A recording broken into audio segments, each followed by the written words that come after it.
Cuando yo era niño me pasaba mucho tiempo frente al espejo y no precisamente preguntando, espejito, espejito, ¿quién es el más bonito? Pues porque eso es obvio, ¿sí o qué? Obvio que no soy yo, sino por la intriga que me producía saber qué tenía el cuerpo humano por dentro. ¿Será que existe algo que pueda hacer que uno lo logre? Y sí, existe. Hay dispositivos médicos que sirven para hacer eso. Los dispositivos médicos son todo ese tipo de dispositivos que están encaminados a cumplir una función específica en el cuerpo humano, bien sea con un fin de diagnóstico, bien sea con un fin de tratamiento, bien sea con un fin de corregir algún tipo de malformación, algún tipo de discapacidad, algún tipo de trauma, todo ese rango de elementos que tratan de cumplir una función específica en el cuerpo, se conoce como dispositivos médicos. Crear tiene ingenio, la ciencia, la tecnología y la innovación detrás de lo que perciben nuestros sentidos. Hoy hablaremos del videolaringoscopio.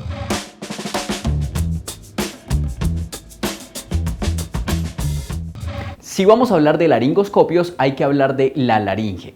De la laringe sé que da laringitis. Y lo sé porque lo he padecido también. La laringitis es la inflamación de la laringe por uso excesivo. Es decir, cuando uno habla mucho, pero mucho tiene que ser mucho, mucho. O cuando uno grita mucho. Por ejemplo, cuando yo estoy en un concierto y grito a pulmón herido. ¡Ah! Y al otro día en el programa de radio no me sale la voz. Buenos días, amigos oyentes. Eso es laringitis por el uso excesivo de la laringe. La laringe también se llama, en términos médicos, la caja de voz, porque ahí es donde están las cuerdas vocales. Además, por ahí se traga y se respira. Es un órgano 3 en 1. Se habla, se traga y se respira. Añoñi, casi nada. Lo que uno hace cuando se reúne con los amigos. Hablar, tragar y respirar. Y el laringoscopio es el dispositivo médico que permite ver por la laringe. O sea, algo así como lo que yo quería hacer cuando era chiquito. Las características tienen que ver con lo referente a la seguridad o a la bioseguridad, es decir, deben estar fabricados en cierto tipo de materiales que son amigables con el cuerpo humano. Un material es biocompatible si puede ser usado como parte de una terapia médica sin producir efectos indeseables en el paciente. Si los dispositivos son funcionales, tienen que cumplir una serie de requisitos en cuanto al tipo de electricidad que usan, que esa electricidad o campo magnético, que eso no vaya a ser nocivo en exceso para la persona. Esas son como las características que lo hacen dispositivo médico y que hacen que haya una regulación específica en todos los países para que estos dispositivos se puedan diseñar, fabricar y vender. Hay dispositivos médicos para todo lo que se puedan imaginar y más. Hay unos que se usan fuera del cuerpo, como las gasas, los yesos o las sillas de ruedas. Hay otros que se usan para poner cosas en el cuerpo, como las jeringas o las líneas intravenosas. Hay otros que se dejan en el cuerpo para ayudar con algunas funciones específicas, como las prótesis o los marcapasos. Y hay otros que se usan para ver dentro del cuerpo, como el laringoscopio. Un laringoscopio es un dispositivo que le permite a un especialista médico, puede ser un anestesiólogo, puede ser un intensivista, abrir la vía aérea del paciente desde la boca y toda esta parte de la garganta, abrirla, visualizar las cuerdas vocales que son muy importantes, y cuando él tiene abierta la vía aérea, visualizadas las cuerdas vocales, él ya en ese momento puede introducir un tubo por la garganta del paciente para hacer una intubación que después ya servirá bien sea para darle aire manualmente con un dispositivo manual o con un ventilador mecánico.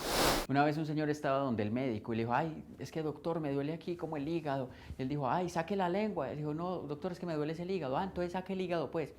Esto para contarles cómo funciona más o menos el laringoscopio, porque a todos nos ha pasado que vamos donde el médico y nos dice abra la boca y saque la lengua. Uno lo hace y le ponen como un palito de paleta y luego él mira con una linternita. Pues algo así más o menos sucede con el laringoscopio. No exactamente, conste que advertí. En el laringoscopio no hay palito de paleta, sino algo que se llama la hoja. Y esa hoja hace que se separe la lengua de la epiglotis, que la epiglotis es la que no nos deja que nos ahoguemos cuando estamos tragando. En términos médicos, la epiglotis es aquella que obstruye el bolo alimenticio en el momento de la deglución de los alimentos, evitando que estos vayan al sistema respiratorio. Y volviendo al laringoscopio, al final de la hoja tiene una luz en fibra óptica.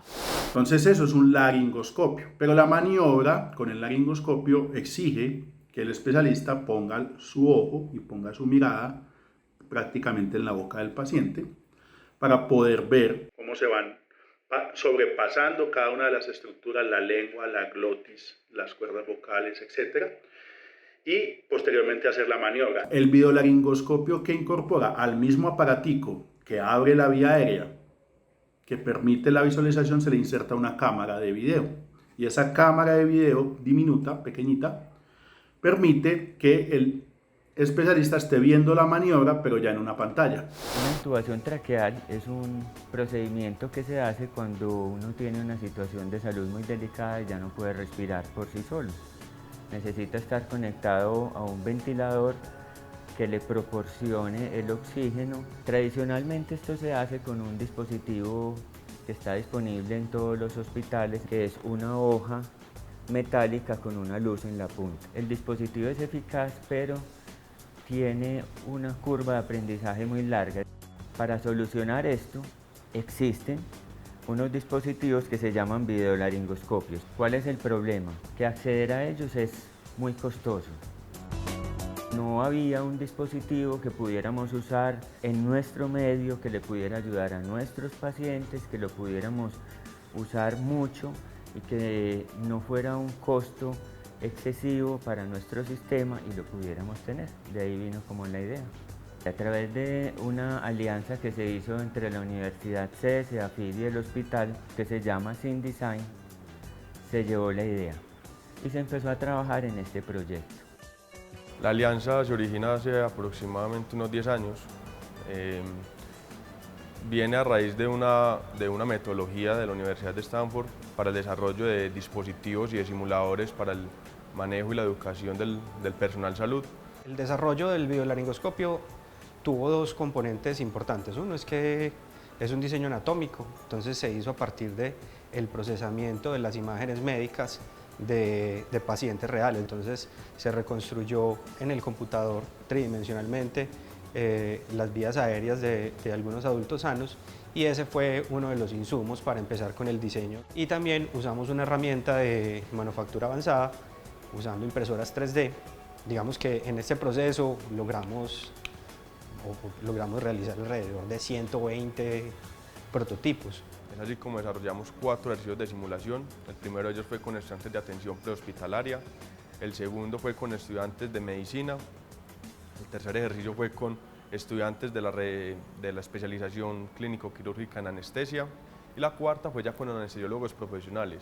Con las 3 primeras poblaciones que fueron los estudiantes, queríamos validar era que efectivamente el diseño del dispositivo pues cumplía con las condiciones anatómicas, que cumplía con su funcionamiento, que efectivamente sí generaba un factor diferenciador dentro de la práctica clínica y el proceso de intubación como tal. Entonces él ya no tiene que agacharse, ya no se tiene que prácticamente meter en la boca del paciente para poder hacer la maniobra.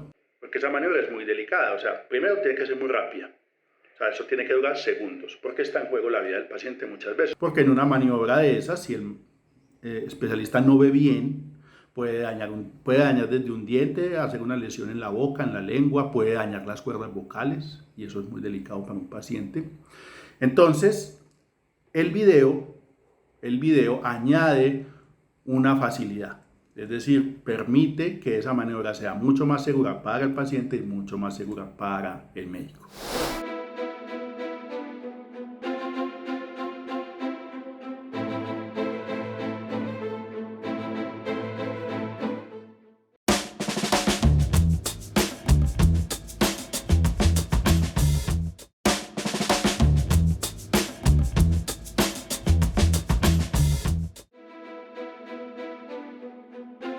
Una de las primeras referencias que existe de un laringoscopio es de mediados del siglo XIX.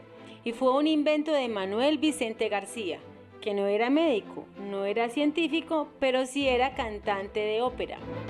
Este artista lírico inventó un artefacto al que llamó espejo de García, que supuestamente le ayudaba al entrenamiento de la voz, gracias a que podría practicar mejor las notas de su canto si observaba el movimiento de las cuerdas vocales.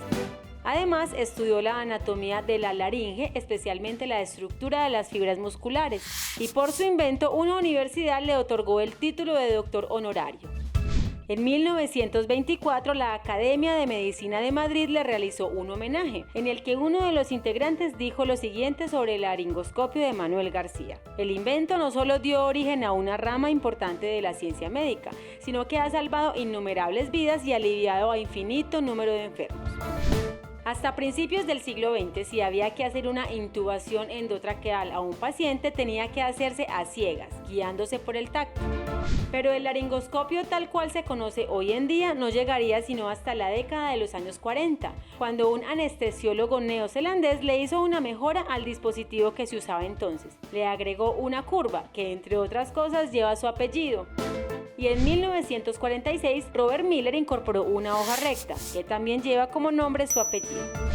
El espejo de García fue una especie de laringoscopio creado por un cantante de ópera español.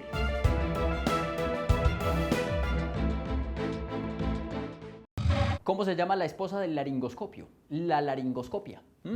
Pero es verdad, o sea, no es la esposa, es un chiste, pero sí existe la laringoscopia. Es la técnica que permite ver la faringe y la parte superior de la laringe.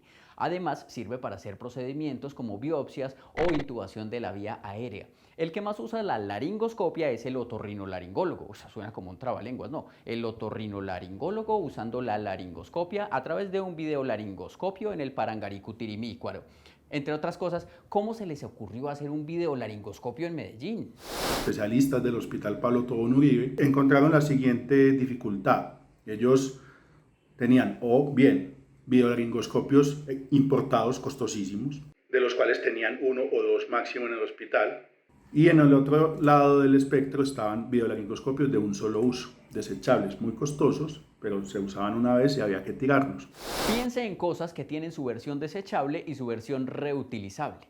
Por ejemplo, pañales, vasos, platos, guantes, impermeables, tapabocas. Lo ideal sería no utilizar cosas desechables, pero hay momentos en los que es necesario y totalmente justificable, como por ejemplo en los procedimientos médicos. Las gasas tienen que ser desechables, las jeringas tienen que ser desechables, las curas tienen que ser desechables. Imagínese uno compartiendo curas, no aguanta, como diría una monja. O los tapabocas también tienen que ser desechables, primero muerto que sencillo. Los videolaringoscopios también tienen versión desechable y duradera. ¿Cómo crear un videolaringoscopio intermedio? O sea, que tenga un número limitado de usos, por lo tanto sea económico, sea asequible para las instituciones de salud, pero que tenga todas las prestaciones. Entonces esa fue la primera necesidad. Ya luego nos llegó esta crisis del COVID, ya teníamos un avance grande y hubo una recomendación muy importante de la Sociedad Mundial de Anestesiología, en la cual para evitar una cercanía con el paciente mientras se hacían estas intubaciones, se recomendaba que todas estas intubaciones se hicieran con videolaringoscopios. Entonces este es el videolaringoscopio, cuenta con una cámara, con conexión de diferentes puertos dependiendo del dispositivo de visualización. Tiene esta parte que se llama el canal, esta que se llama la valva y esta tapa que es una tapa que tiene como objetivo proteger la cámara. Y este es el mango, que es un mango flexible que une todas las partes. El videolaringoscopio viene con una USB y viene con los instaladores para el software de la aplicación que nos permite hacer la visualización y me permite controlar la iluminación, ¿sí? Las luces LEDs que permiten que se vea la vía aérea, me permite hacer rotaciones de la imagen y me permite, que es muy importante, tomar fotos y tomar videos. Cogemos este tubo que es el que va a pasar a la tráquea, lo ponemos en el dispositivo, verificamos la imagen que sea adecuada entramos por la mitad. Aquí no tenemos que estar cerca del paciente, podemos estar lejos del paciente. Entramos, ubicamos con un movimiento de la mano bien, que nos quede en el centro de las cuerdas vocales, empujamos el tubo, vemos que él pasa las cuerdas vocales, lo retiramos y ya lo conectamos a un ventilador mecánico que será el que se encargará de darle ya todo el apoyo ventilatorio que él necesita hasta que mejore. Con la empresa privada se presentó el proyecto y unas cosas muy bonitas que se pudieron dar en donación, unos 650 de estos dispositivos para que pudieran ser utilizados durante esta crisis y le pudiera ayudar a todos los hospitales de aquí de Medellín, de Antioquia y de Colombia. Y la segunda necesidad, los videolaringoscopios y los laringoscopios vienen en distintos tamaños, distintas formas y de alguna manera están hechos para las anatomías de los anglosajones, porque son equipos que se hacen en Estados Unidos o en Europa. No se adaptan también a la anatomía de los pacientes. Por ejemplo, hay cierta ropa que no se adapta a la anatomía de las personas. Seguro les ha pasado que el tío o la tía les manda ropa de los Estados Unidos que es de su talla, pero les queda grande, así como de rapero. A mí me pasó. Yo le dije, tío, pero es que yo soy talla M. Y él me dijo, yo le mandé talla M, fíjese y verá. Yo, sí, eso dice M, pero no es M de man, sino como de man can can. Así pasa también con algunas mujeres que piden ropa a Corea y entonces dicen, no, pero es que yo pedí una ropa coreana, yo soy talla M y eso llegó talla M, pero me quedó chiquito. Claro, porque está hecho para la anatomía de las mujeres coreanas que son de otra contextura. Por eso yo le dije finalmente a mi tío, mejor mándeme la plata y yo me compro la ropa aquí. Y me la mecateé en cosas. Podemos hacer un equipo que se adapte mejor a la anatomía y por eso el videolaringoscopio, digamos que de alguna manera toma formas anatómicas para poder acceder a la vía aérea y a la tráquea con mucha mayor facilidad y con mucha mayor suavidad.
Ya tenemos más o menos claridad de lo que es la laringe. Sabemos que para explorarla se necesita un laringoscopio, que hay una técnica que se llama laringoscopia. Y ya que estamos tan laringramáticos, ¿cómo se llama la operación de la laringe?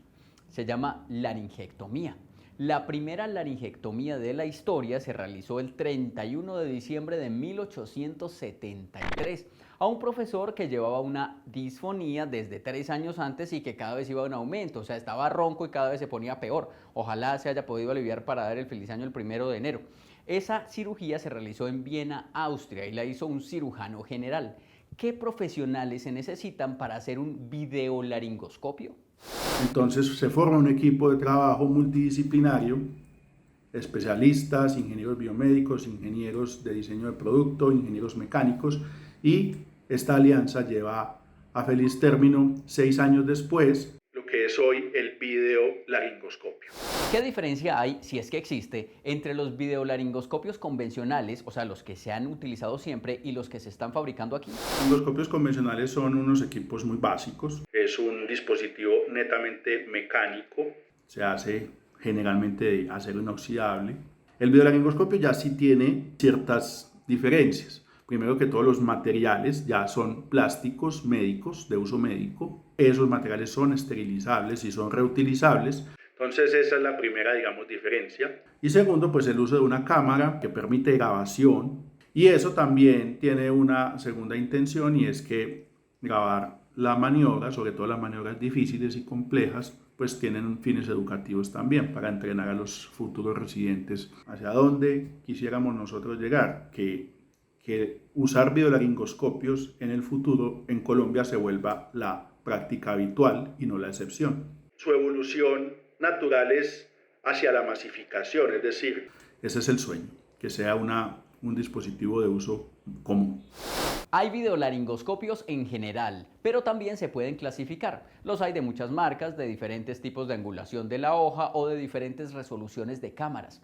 Pero habiendo tantos en el mercado, ¿qué tan posible es que una empresa que se dedique a este tipo de videolaringoscopios o dispositivos médicos en general prospere? Entonces, crear una infraestructura tecnológica de avanzada en el campo de los dispositivos médicos en Colombia, pues no digo que no se puede hacer, pero es una labor que requiere mucho trabajo, mucha integración, necesitamos trabajar en alianzas, necesitamos trabajar en redes y eso necesita también vencer muchas barreras culturales que tenemos. Tienen que empezar a conjugar muchos factores y muchos elementos para que eso sea una realidad, pero la respuesta es sí al final. Tenemos el talento, tenemos la capacidad de hacer cosas distintas, tenemos la capacidad de innovar, traer conocimiento y traer saberes de otros lados y ponerlos aquí a disposición del sector salud, reduciendo costos, facilitando accesos. Entonces yo pienso que sí, pero vuelvo y repito, se deben conjugar muchos elementos. Durante mucho tiempo los procedimientos médicos que requerían el uso de videolaringoscopios fueron hechos con dispositivos importados. Pero hoy esos mismos procedimientos se pueden hacer con aparatos fabricados en el país. Estos desarrollos son la prueba de que cuando se juntan el ingenio y el talento suceden cosas maravillosas. Que tengamos videolaringoscopios de factura local pero con calidad internacional es posible gracias a personas que se atrevieron a pensar diferente y que pusieron la ciencia y la tecnología al servicio de la humanidad. Crear tiene ingenio, la ciencia, la tecnología y la innovación detrás de lo que perciben nuestros sentidos.